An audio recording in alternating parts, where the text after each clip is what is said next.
पथ निर्माण विभाग को और ग्रामीण कार्य विभाग को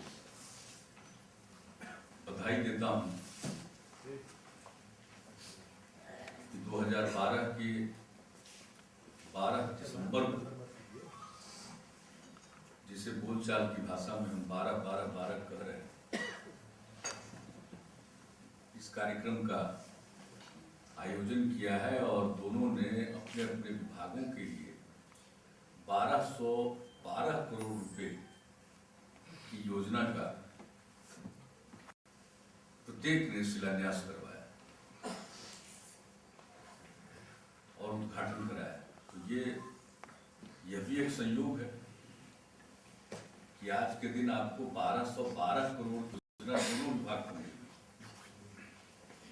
मतलब इतना तो स्पष्ट है कि इससे ज्यादा की योजना आपके हाथ में किसी भी समय है, क्योंकि आपने ब्रेक कर दिया वही जहां 1212 करोड़ रुपया पूरा हो और ये कार्यक्रम आयोजित हुआ, आपने मुझको भी बुलाया। मैं अभी कुछ 7-8 दिन पहले अपने कार्यालय में काम कर रहा था, तो हमने अंजनी बाबू और अवधीश जी थे, तो हमने कहा कि भाई पिछली बार 11-11-11 हुआ था, हम सेवा यात्रा में पश्चिम चंपारण जिले में थे और 11 तारीख को बेतिया में आयोजित जनता के दरबार में हम हाजिर थे और उस दिन 11-11-11 था। तो एक तय किया था हमारे कार्यालय में लोगों ने कि आज के दिन हम 11 लोगों के विरुद्ध, जिनके ऊपर भ्रष्टाचार के मामले चल रहे हैं, अभियोजन की स्वीकृति दी। तो 11 लोक सेवकों के खिलाफ अभियोजन की स्वीकृति पिछली बार दी गई थी, किसी को मालूम नहीं था। तो जैसे ही मैं जनता के दरबार में लोगों से मिल रहा था और एक जगह से दूसरी जगह जा रहा था, तो उस समय हमारे साथ सचिव थे चंचल, उन्होंने कान में कहा कि 11 बजने वाला। तो हमने घड़ी देखा कि 2-3 मिनट बचा। तो फिर अचानक क्यों चले गए, कहाँ चले गए, पूरे मीडिया में क्यूरियोसिटी हो गई, जनता में क्यूरियोसिटी हो गई कि अचानक कहाँ गए। तो फिर एक बैठने की जगह वहां निर्धारित थी, वहां पर एक के बाद दूसरा फाइल कराने लगे। ठीक 11 बजे उन्होंने पहला फाइल करवाया। तो इस तरह से जब सब फाइल करने में 11-12 मिनट का समय लगा होगा, 15 मिनट का, तो इस बीच में हल्ला हो गया और किसी को कुछ बताना नहीं पड़ा और वो बात सबको मालूम हो। और आज वही गवर्नेंस से रिश्ता उसका है और इसका भी गवर्नेंस से रिश्ता है, यानी शासन का अलग अलग कार्य। कोई गलती करे तो उसको उसके खिलाफ कार्रवाई होनी चाहिए और विकास का काम भी होना चाहिए, अमन चैन रहना चाहिए, कानून का राज रहना चाहिए, ये सब गवर्नेंस के अवयव। तो इस बार 12 दिसंबर को आपने 2 विभागों ने मिलकर के बड़ी संख्या में योजनाओं का शिलान्यास करवाया है। इसके लिए मैं आपका शुक्रगुजार। और ये सब चीज एक जीवन में रस खोलते हैं और कुछ नहीं होता। 12-12-12 सारे मीडिया में खबर है कि आज का दिन 12 दिसंबर। मुझको अभी भी याद है कि मैं उन दिनों रेल मंत्री था, तो हमारे पास रेलवे बोर्ड के चेयरमैन और बोर्ड के दूसरे सदस्य आए। फाइल मैं कर रहा था, तो उस दिन हमने फाइल किया, तो दस्तखत किया मैंने यूं ही, तो होता फाइल पर। उसके बाद उन लोगों ने कहा कि आज का दिन तो 1000 साल के बाद आए। क्यों, ऐसी क्या खास बात है? तो कहा कि आज 2-2-2 आएगा, 1000 साल के बाद हिसाब किताब जोड़े हुए। तो कहा कि ठीक है, एक हद तक कह लीजिए अगर, तो 100 साल के बाद भी आ सकता है इस तरह का दिन। तो ये सब चीजें जीवन में रस होती है, एक कौतूहल पैदा होता है, एक जिज्ञासा पैदा होता है।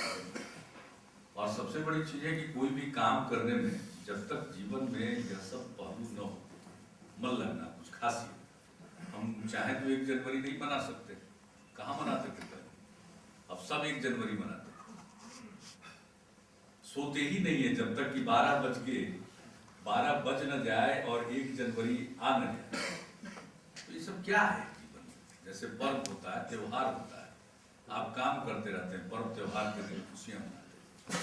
तो इसी तरह से ये सब तिथियां हैं। अब तो ये दुनिया भर में यही कैलेंडर मान लिया गया है, सबने इसी को स्वीकार कर लिया, अपने देश ने भी इसको स्वीकार कर लिया। दूसरे कैलेंडर भी हैं, बाकी धार्मिक और सामाजिक कार्यों के लिए हैं, उसकी भी कानूनी मान्यता है।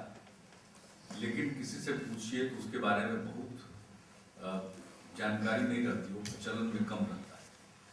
प्रचलन में यही है कैलेंडर। तो ये अच्छा लगता है सुनने में।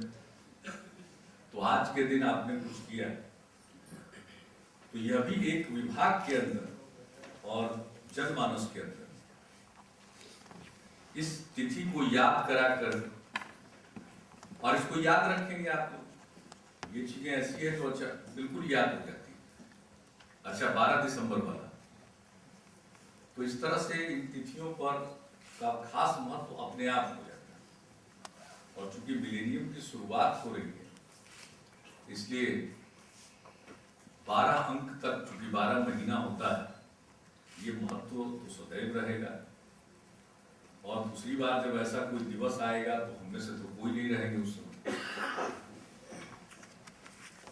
लेकिन कागजों पर ये बातें रह जाती है, तो शायद याद करने वाले इस बात का रेफरेंस कर सकते हैं कि ऐसा होता था। तो इन दिनों इन चीजों का चलन हुआ है, और ऐसे चलन से मन को थोड़ी देर के लिए प्रसन्नता होती है, अच्छा लगता है, और ऐसा एहसास होता है कि हम एक खास दिन पर कोई खास काम करें। तो इससे ज्यादा खास काम तो हो नहीं सकता है। और मैं दोनों विभागों को धन्यवाद देता हूँ। और जो मेरे लिए खुशी की बात है, पथ निर्माण मंत्री जी ने उसका जिक्र किया, पथ निर्माण के सचिव जी ने भी उसका जिक्र किया। अब पूरे बिहार में किशनगंज जिला ही रह गया है जहां से पटना आने में 6 घंटे से ज्यादा समय लग रहा है। और पिछली बार हमने जो सेवा यात्रा की मुख्यतः सड़क मार्ग से, उसका एक मकसद यह भी था कि हम खुद देख लें कितना समय लगता है। हमको जितना समय लगेगा उससे थोड़ा ज्यादा समय दूसरों को लगेगा, क्योंकि हमारी गाड़ी जब जाती है तो ट्रैफिक को क्लियर रखा है, लेकिन बीच बीच में रुकते भी तो उसको जोड़कर, उसका मार्जिन लेकर हमने देखा कि अब 6 घंटे से कम समय में कोई व्यक्ति, अगर कोई खास घटना न घट जाए तो आम दिनों में पहुंच सकता है। लेकिन किशनगंज जिला बच गया। तो किशनगंज के उस सड़क से भी हमने यात्रा की अभी पिछले दिन, जिसके ठीक न होने के कारण अभी समय 6 घंटा से ज्यादा लग रहा है। और अभी जो रूट है किशनगंज से पूर्णिया आते हैं और पूर्णिया से यहाँ आते हैं, तो ये रूट लंबा है। और बहादुरगंज से किशनगंज का रास्ता ठीक हो जाने का, अभी हाल ही में हम अररिया से किशनगंज गए, तो वो रास्ता ठीक हो जाने से दूरी घट जाएगी। चाहे वो 4 लेन का रास्ता पकड़ कर आए कोसी महासेतु को पार करके, या फिर पूर्णिया के रास्ते से आए जो सड़क हाथ में ली जा रही है, तो इस रास्ते से भी जब वो सड़क का काम पूरा हो जाएगा तो पहुंच जाएंगे। और फिलहाल तो 4 लेन से कोसी महासेतु से होकर लोग आ सकते हैं। और दूसरी बात होगी कि किशनगंज से पूर्णिया जाने की एक ही कमिश्नरी का 2 जिला है, लेकिन अगर किशनगंज से आप पूर्णिया आते हैं तो 2-3 बार आपको बंगाल से होकर गुजरना पड़ता है, पश्चिम बंगाल से गुजरना। लेकिन ये सड़क बन जाएगी तो बिहार के अंदर से ही आप पूर्णिया भी आ सकते हैं, पटना भी आ सकते हैं। अभी अगर पूर्णिया का रूट लेते हैं तो 2-3 जगह बिहार है, फिर बंगाल, पश्चिम बंगाल आ जाता है, फिर बिहार आता है, ये सिलसिला जारी रहता है। तो एक फायदा तो ये होगा कि 6 घंटे से कम समय में हम लोग पहुंच जाएंगे। और पथ निर्माण मंत्री जी ने कहा कि अब ये 6 घंटे की दूरी वाली बात थी, इसको अब कम करने के बारे में हम सोच रहे हैं। तो मैं उनसे कहूँगा कि इसके बारे में जरा ठीक से गौर करें। हमने भी एक आध जगह उत्साह में कह दिया है कि इसको मॉडिफाई करें, लेकिन अब आज के दिन आपने इसकी चर्चा की है तो मैं कहूंगा कि इसके लिए पहले एक वर्कशॉप कीजिए। पथ निर्माण विभाग में पूरे इंजीनियर्स के साथ बैठकर इसका एक वर्कशॉप कर और 6 घंटा की बात तो हमने कहा। 6 घंटा का जब हमने ऐलान किया कि बिहार के किसी कोने से पटना पहुंचने में 6 घंटा से अधिक समय नहीं लगना चाहिए, तो हमने एक आकलन मन में किया और इसका ऐलान कर दिया। लेकिन उसको अगर मॉडिफाई करना है तो उसके पहले एक कार्यशाला का आयोजन कीजिए और उसमें ग्रामीण कार्य विभाग को भी शामिल कीजिए और उसके बाद हम लोग उसके बारे में एक निर्णय लेंगे। और दूसरा काम जो करना पड़ेगा, जो कि सिर्फ पथ निर्माण विभाग के लिए नहीं बल्कि सभी सड़कों के लिए है, ग्रामीण कार्य विभाग के लिए भी वो उतना ही प्रासंगिक है। अब ग्रामीण कार्य विभाग के लिए तो हम लोगों ने एक महत्वाकांक्षी योजना बनाई कि 250 की आबादी वाले सभी बसावट को हम पक्की सड़क से अगले 5 साल में जोड़ेंगे और उसका हम लोगों ने कोर नेटवर्क बना लिया और उस कोर नेटवर्क के हिसाब से एकल संपर्कता प्रदान की जाएगी 250 की आबादी वाले सभी बसावट। और जब हम 6 घंटे की दूरी की बात करते हैं पटना से, तो हम किसी न किसी बसावट से ही उसकी बात करते हैं। अभी तो जिला मुख्यालय की बात हुई, उन बसावटों से भी पटना पहुंचने में कहीं से भी कोई चलकर आ गए तो उसको 6 घंटा से ज्यादा समय न लगे। तो ग्रामीण कार्य विभाग में एक बहुत बड़ी और महत्वाकांक्षी योजना चल रही है,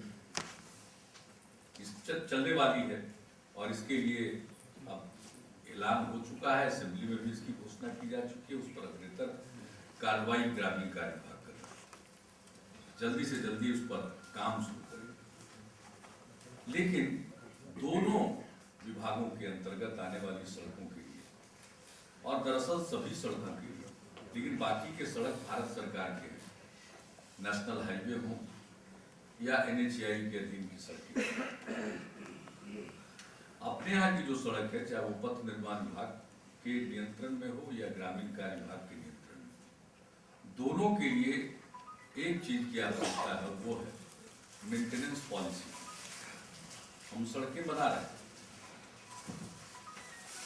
तो उसकी तो एक सीमा है, कितने दिनों तक वो ठीक ठाक कंडीशन में रहे, उस पर वाहन चलते हैं, उस पर दबाव है, तो नियमित तौर पर उस पर काम होना चाहिए, उसका रख रखाव होना चाहिए।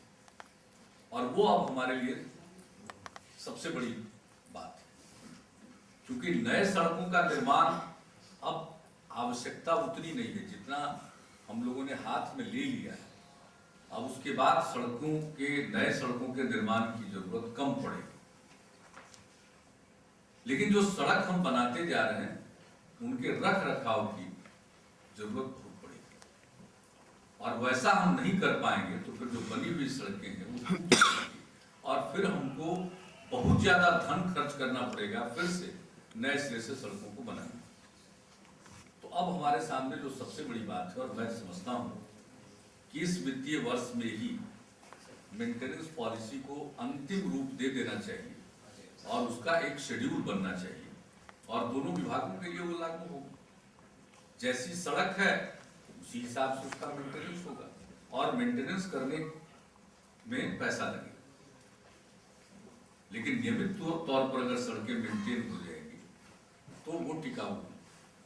और फिर इंडियन रोड कांग्रेस और दूसरे इस प्रकार के तकनीकी जो संस्थाएं बनी हुई है सड़कों के बारे में अध्ययन करने के लिए और उसके बारे में स्टैंडर्ड्स बनाने के लिए, तो उनकी अपनी अनुशंसाएं और राज्य के अंदर जो हमारा तजुर्बा उसके आधार पर, तो जो हमने वर्कशॉप की बात कही, उस वर्कशॉप में जहां ग्रामीण कार्य विभाग के साथ समन्वय की बात, वहीं दूसरी तरफ मेंटेनेंस और मेंटेनेंस स्टैंडर्ड्स और मेंटेनेंस शेड्यूल, इसके बारे में चर्चा होनी चाहिए।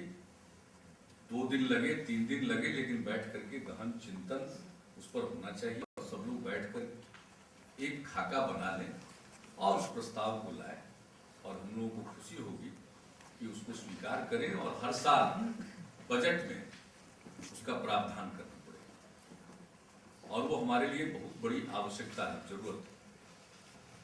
नंदकिशोर जी ने कहा कि भाई हमको अब 4 लेन और 6 लेन बनाएं, तो वैसी कुछ सड़कें 4 लेन और 6 लेन बनेंगी, लेकिन हमारी जो सड़कें हैं उनका रख रखाव बहुत ही आवश्यक है। वरना 6 साल पहले जो सड़क बनी 2006 में बनी, 7 में बनी, अब उनकी हालत उतनी अच्छी नहीं।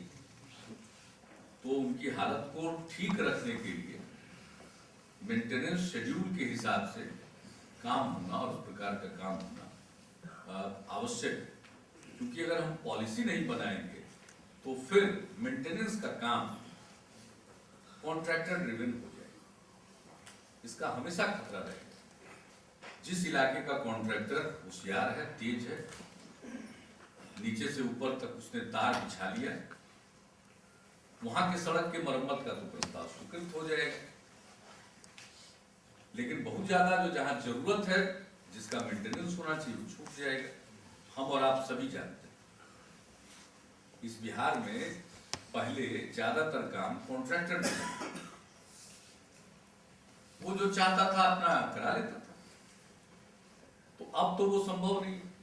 अब तो एक नीति और योजना के मुताबिक सड़क बनती है, और ये ग्रामीण कार्य विभाग में भी अब संभव नहीं। अब एमएनपी वगैरह इस साल के बाद बंद, सारा पैसा लगेगा मुख्यमंत्री ग्राम संपर्क योजना। तो अब तो किसी के पास कोई गुंजाइश है नहीं, वो शेड्यूल है, प्राथमिकता तय हो गई, घटते हुए आबादी के क्रम में हम लेंगे, तो उसमें भी कोई डिस्क्रिप्शन बचा नहीं। लेकिन कॉन्ट्रैक्टर ये अगर मेंटेनेंस की हम इसी तरह से पॉलिसी बना लेंगे तो फिर सड़कों के हालात के अनुरूप मेंटेनेंस के कार्य, न कि जिसके हालात कम खराब हुए उनका मेंटेनेंस हो जाएगा, जिन सड़कों की हालत ज्यादा खराब है उनका मेंटेनेंस नहीं। इसलिए पॉलिसी का होना बहुत आवश्यक है, और मेरा पूरा इस मामले में आप सबको सहयोग मिलेगा। तो आज के इस अवसर पर जो ये कार्य हुए हैं, सचमुच एक प्रसन्नता होती है। और सड़क ऐसी चीज है जो लोगों को जोड़ती है। अभी जो कोसी पर महासेतु बना है, जब इसका शिलान्यास हुआ, मेरा कार्यक्रम, शिलान्यास का कार्यक्रम आयोजित करने का सौभाग्य मुझको। बात रेल ब्रिज से शुरू और वहीं से 4 वे ईस्ट वेस्ट कॉरिडोर जा रहा था, और वो निर्णय भी कुछ दिनों के लिए मेरे ही जिम्मे रेलवे के अलावा सरफेस ट्रांसपोर्ट था, उस समय हुआ। अब तो गतवा दोनों पुलों का कॉमन गाइड बांध है, बहुत सारे निर्णय एक साथ हुए, और अब तो गतवा जब इसकी मंजूरी हो रही थी तो कई प्रकार की अड़चने आ रही, तो हमने उसके बारे में यही कहा था कि मिथिला 2 हिस्सों में विभक्त है। कोसी पर महासेतु बनने से मिथिला एक हिस्से में, ये जो 2 हिस्से में बटा हुआ है वो जुड़ जाए। और आप जरा देखिए आना जाना कितना मुश्किल है, अब कितना सहज और सरल। कोसी से जो मिथिला का क्षेत्र बटा हुआ था, आज उस पुल के बन जाने से लोग जुड़े हैं। रेल का भी पुल लगभग बनकर तैयार, तो न सिर्फ वाहनों पर चलने वाले बल्कि साधारण आदमी जो रेल से सफर करते हैं उनके लिए भी वो सुविधा हो जाएगी। और दोनों जगह का सामाजिक संबंध, लोग रिश्ता करना मुश्किल समझते थे, आएंगे जाएंगे कैसे, अब तेजी से वो रिश्ते हो रहे हैं। और अब तो इतने पुलों का निर्माण हो रहा है, कोसी पर और 2 ब्रिज का निर्माण हो रहा है, गंडक नदी पर ब्रिज का निर्माण हो रहा है, सोन पर तो पुल बना करके आपने तैयार कर दिया है। तो इस तरह से अनेक जगहों पर पुलों का निर्माण हुआ है। तो सड़क और पुल से लोग एक दूसरे के करीब आते हैं, जुड़ते हैं, सुगम होता है। सड़क का क्या महत्व है जीवन में हर कोई महसूस करता है।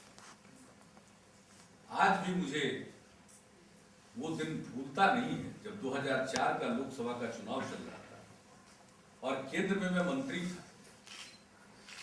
पटना से बख्तियारपुर जाने, बख्तियारपुर मेरा घर है, और मेरे कंस्टिट्यूंसी का हिस्सा था। पटना से बख्तियारपुर जाने में 50 किलोमीटर की यात्रा तय करने के लिए कम से कम 3 घंटा समय लगता, कम से कम 3 घंटा। लोग परिवर्तन की बात करते, 3 घंटा का समय पटना से बख्तियारपुर का।